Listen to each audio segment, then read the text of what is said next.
Most people think a plant's strength is what they can see above the soil: thick stems, lush leaves, and perfect fruit.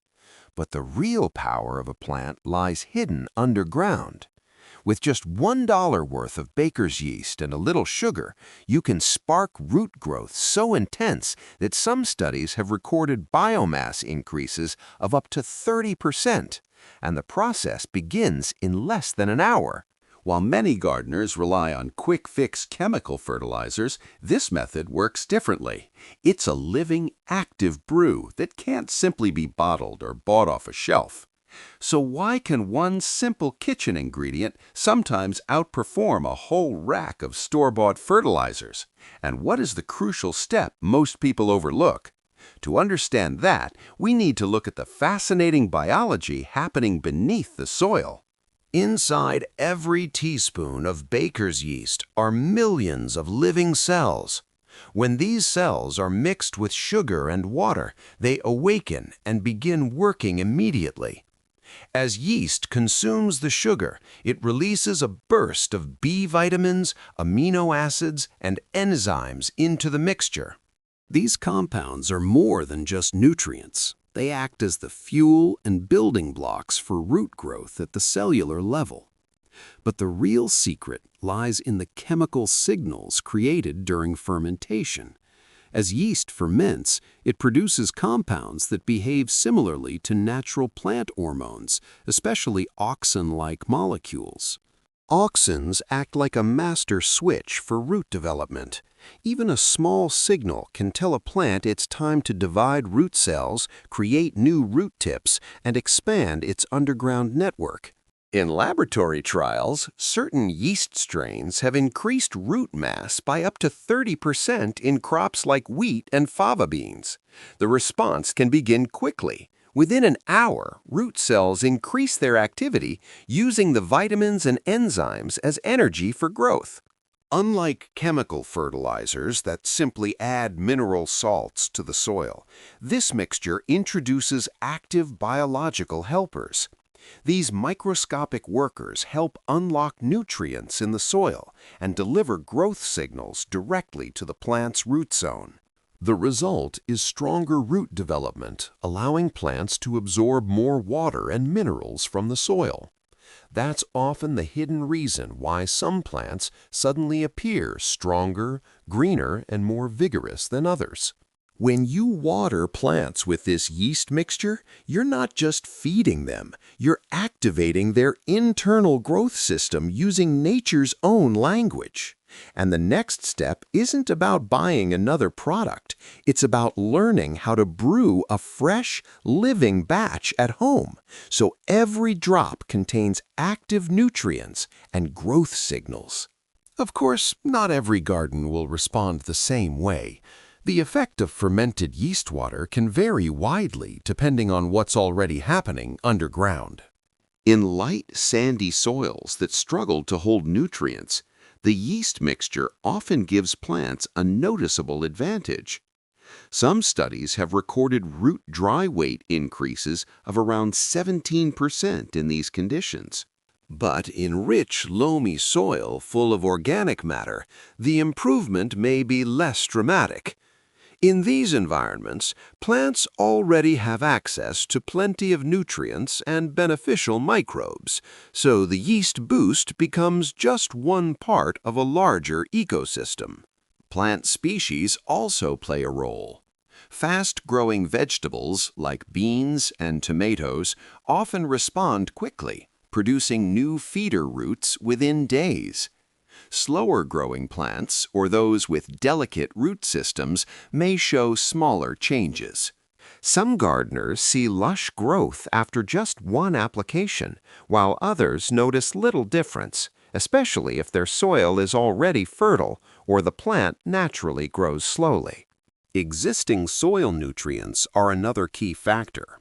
In nutrient-poor soil, the vitamins and enzymes from yeast water can help kickstart root growth. But if the soil already contains plenty of nitrogen, phosphorus, and potassium, the impact may be less noticeable. Environmental conditions matter too. Temperature, moisture levels, and soil structure all influence the results. Compacted clay soil can restrict roots no matter what nutrients are added, while overly wet conditions may encourage mold or excessive yeast growth. Because of all these factors, no single gardening method produces identical results everywhere. The strongest improvements usually appear where the soil is lacking nutrients and the plant is ready for rapid growth. For some gardeners, this yeast brew creates a dramatic surge in plant health. For others, it provides a smaller but still helpful boost. Ultimately, every garden is its own living experiment, and the results will always reflect the unique combination of soil quality, plant species, and care that goes into it. Sealing a bottle of live yeast brew isn't just a mistake, it's a disaster waiting to happen. The moment yeast meets sugar and water, it springs to life. The yeast begins breaking down the sugar and releasing a steady stream of carbon dioxide gas. If the mixture is trapped inside a sealed container, that gas has nowhere to escape. Within a day or two, pressure starts building quickly. Plastic bottles may swell and warp under the strain. Glass bottles are even worse. They can shatter without warning. Even a small batch can create enough carbon dioxide to push open a screw cap or send a cork flying across the room. As long as the yeast still has sugar to feed on, it continues producing gas and heat, and the pressure keeps rising. And that's not the only problem. Spoilage comes soon after. Yeast mixtures begin to change within a few days at room temperature. The liquid turns cloudy, the pleasant bready smell becomes sour, and unwanted bacteria or wild molds can begin to grow. Unlike chemical fertilizers, which can sit on a shelf for months or even years, this living mixture has a very short lifespan. Its usefulness is measured in hours, not months. There's no stabilizer or preservative strong enough to stop fermentation without killing the yeast itself. That's exactly why you'll never see a ready-to-pour yeast root booster sitting on a garden center shelf. The reality is simple. It just can't be stored or shipped safely. The only safe way to use this method is to brew it fresh, use it immediately, and never seal it in a bottle. What you're making is alive, and that living activity is both its greatest strength and its biggest limitation. Why garden stores prefer chemical fertilizers? Chemical fertilizers dominate store shelves for one major reason: stability. These products are designed to last. A sealed bag of salt-based fertilizer can sit in storage for years and still work exactly the same as the day it was manufactured. For companies that produce and sell these products, that predictability is incredibly valuable. Pallets of fertilizer can be shipped across continents, stored in warehouses, and displayed in stores without worrying about spoilage or safety issues. It's a system built for efficiency and profit, not for living biology. Shelf-stable fertilizers are cheap to manufacture in large quantities. They stack neatly, ship easily, and rarely cause surprises in the supply chain. When you buy a bottle of liquid plant food or a bag of blue fertilizer crystals, you're essentially paying for a product engineered to stay unchanged for months or even years. The entire industry depends on that long shelf life. If a product can't survive the journey from factory to garden center, it simply never reaches the market. And that's why living solutions like yeast mixtures are missing from store shelves. They don't fit the system. Their effective life lasts hours, not months. Once fermentation begins, the clock starts ticking. There's no practical way to pause the process, and no preservative can stop it without killing the yeast. So the chemical fertilizer industry focuses on what can be bottled, boxed, and stored indefinitely. That's the real reason you won't find living root boosters sitting beside slow-release pellets. In the world of commercial gardening products, the profit model favors the dead over the living. But gardeners themselves aren't locked out of this option. Anyone with a small packet of yeast and a spoonful of sugar can create something the industry simply can't sell in a bottle. Instead of paying extra for long shelf life you don't need, you can make a fresh, living fertilizer at home, putting both control and savings back in your hands. How to make a fresh yeast root booster. Start with a clean container and pour in 1 liter of lukewarm water. Temperature is important here. Lukewarm means roughly body temperature, comfortable to the touch, neither hot nor cold. If the water is too hot, it can kill the yeast instantly. If it's too cold, the yeast will stay dormant. Getting the temperature right makes the difference between a successful brew and a wasted batch. Next, add 2 tablespoons of dry baker's yeast, about 20 grams. These tiny organisms will power the entire process. Then mix in 1 teaspoon of sugar. The sugar isn't meant for the plant, it's simply fuel for the yeast. As soon as the yeast senses sugar in the water, it begins to wake up and prepare to multiply. Stir the mixture thoroughly until the yeast and sugar dissolve completely. Precision matters here. The correct balance of yeast, sugar, and warm water creates the perfect conditions for active fermentation. At this point, your solution is ready for the next stage, when the yeast becomes fully active and begins producing the compounds that stimulate root growth. Let the brew come to life. Once everything is mixed, the most important ingredient is patience. Cover the container loosely. This keeps dust out while still allowing gases to escape. It's also important to keep the mixture away from direct sunlight. Ultraviolet rays can interfere with fermentation, slowing the process. A simple cloth cover or a lid left slightly open works perfectly. Now the yeast can do what it does best: come alive and start producing the natural compounds that help stimulate plant roots. This is the moment when the yeast truly gets to work. As it feeds on the sugar, the tiny organisms begin multiplying quickly, turning the once still mixture into something alive. Room temperature plays a role here. Warmer kitchens speed things up, while cooler spaces slow the process. But in most homes, 30 to 40 minutes is usually enough for the magic to begin. During this short window, the yeast population explodes and the liquid starts to show signs of life. The easiest way to tell? Foam. Tiny bubbles begin rising to the surface, forming a light, frothy layer. That foam is carbon dioxide being released as the yeast breaks down the sugar. It's a clear signal that the mixture is active and filled with microscopic life. If no foam appears, something likely went wrong. The yeast may have been expired, the water too hot, or the sugar forgotten. But when that foam shows up, it means the concentrate is ready for the next step. Dilution is critical. Pouring this yeast concentrate directly onto plants might seem tempting, but it can actually do more harm than good. The brew you've just created is surprisingly powerful. That's why it must always be diluted before it touches the soil.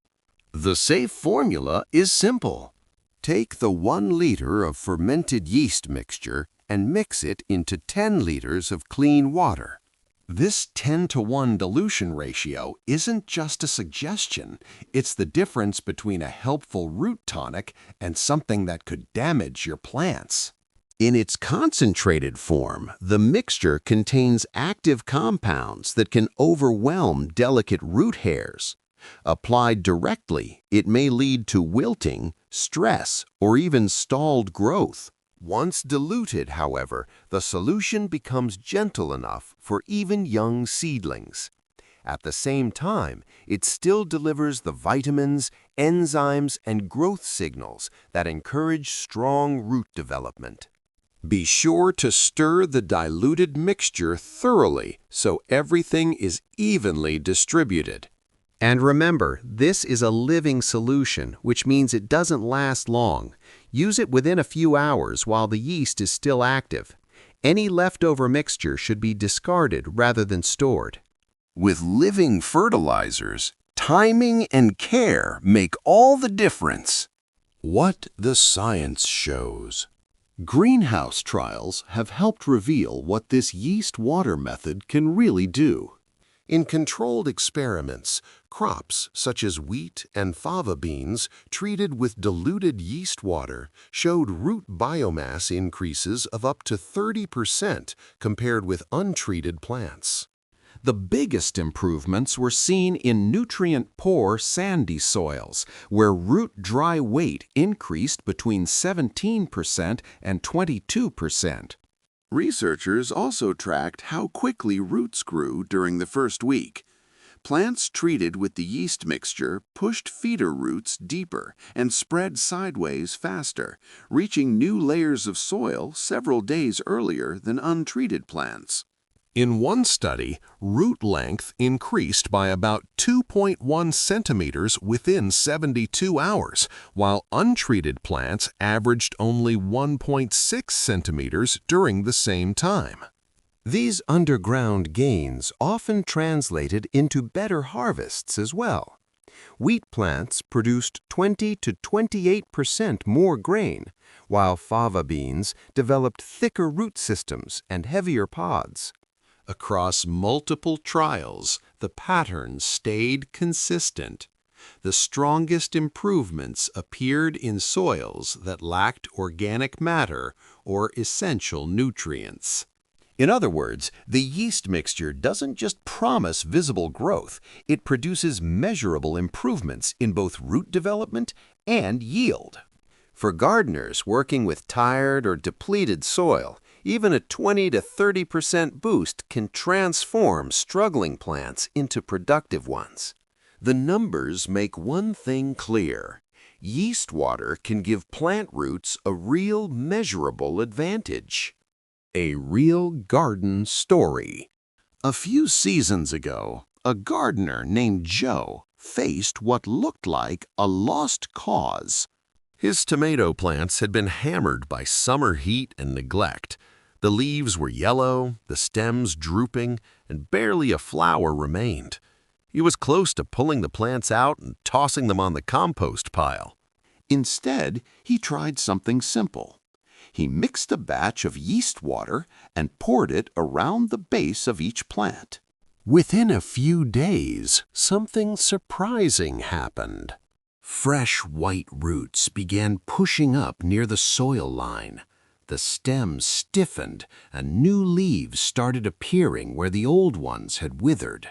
By the end of the month, those same plants that once looked finished began producing fruit again. When harvest time arrived, Joe weighed the results. More than 4 pounds of ripe tomatoes from plants he had nearly given up on. Stories like this aren't unusual among gardeners who experiment with the method. Signs it's working. If you know what to watch for, the early signals are easy to spot. Healthy plants often produce fine white feeder roots near the soil surface, tiny threads that show the root system is actively expanding. Leaves usually turn a deeper shade of green, and plants may appear stronger or more upright within days. Sometimes you'll even notice a faint sweet scent near the base of the plant, a sign that the yeast is still active in the soil. However, if the mixture is too strong or applied without dilution, you might see root tips turning brown or leaves beginning to wilt. That's why proper dilution is essential. For many gardeners, the biggest surprise comes later, at harvest. Tomatoes, beans, peppers, and other crops often produce heavier fruit and fuller harvests when their roots receive this living boost.